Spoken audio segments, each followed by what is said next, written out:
2002 সালের বিশ্বকাপে দক্ষিণ কোরিয়ার বিপক্ষে তৃতীয় স্থান নির্ধারণী ম্যাচে তুরস্কের কিংবদন্তি স্ট্রাইকার হাকান শুকর খেলার বাঁশি বাজার মাত্র 11 সেকেন্ডের মাথায় যে গোলটি করেছিলেন তা আজও বিশ্ব ফুটবলের দ্রুততম গোল হিসেবে অপরাজিত রয়েছে। এই ঐতিহাসিক গোলটি কেবল হাকান শুকরের ক্যারিয়ারের একটি উজ্জ্বল দৃষ্টান্তই নয়, বরং এটি তুর্কি ফুটবলের স্বর্ণালী যুগের এক অনন্য প্রতীক হয়ে আছে।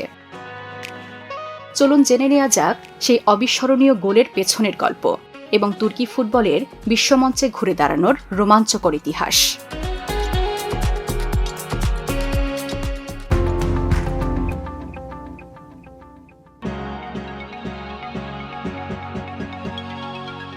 তুরস্কের ফুটবল ইতিহাসের প্রথম বড় আন্তর্জাতিক সাফল্য আসে 1954 সালের বিশ্বকাপে।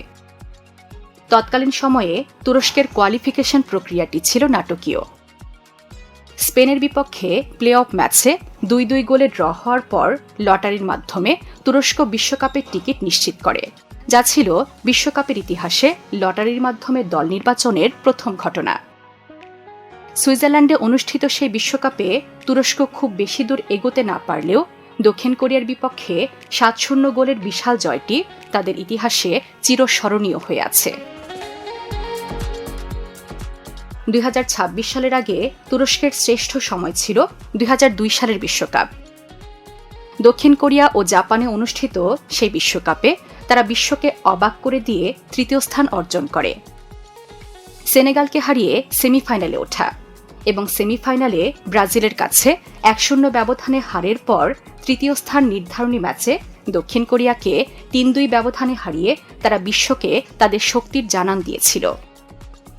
সে আসরে ইলহান মানসিজ, হাকান শুকর এবং রুস্তো রেজবারের মতো কিংবদন্তিরা বিশ্বজুড়ে পরিচিতি পান।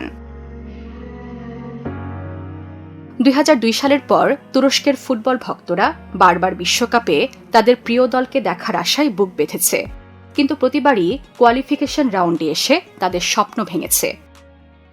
অবশেষে কঠিন কোয়ালিফিকেশন রাউন্ড পেরিয়ে 2026 বিশ্বকাপে তারা জায়গা করে নিয়েছে।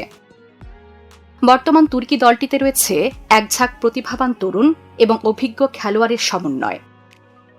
2026 বিশ্বকাপে তুরস্ক গ্রুপ ডিতে প্রতিদ্বন্দ্বিতা করছে। তাদের প্রতিপক্ষগুলো হল অস্ট্রেলিয়া, প্যারাগুয়ে এবং অন্যতম স্বাগতিক যুক্তরাষ্ট্র। গ্রুপ ডির প্রতিটি দলই শক্তিশালী, তবে তুরস্কের বর্তমানে যে টেকনিক্যাল ফুটবল এবং বল পজিশন ধরে রাখার সক্ষমতা রয়েছে তাতে তারা নকআউট পর্বে যাওয়ার জন্য ফেভারিট হিসেবে বিবেচিত হচ্ছে।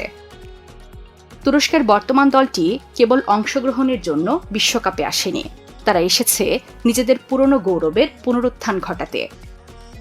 ভক্তরা আশা করছেন 2026 সালের এই বিশ্বকাপে তুরস্ক আবারও সেই 2002 সালের মতো চমক দেখাবে।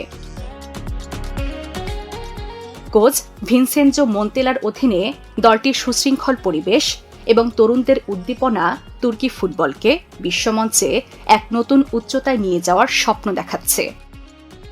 আপনাদের কি মনে হয়, তুরস্কের এই তরুণ প্রজন্ম 2026 সালে বিশ্বজয়ের পথে কতটা দূর যেতে পারবে?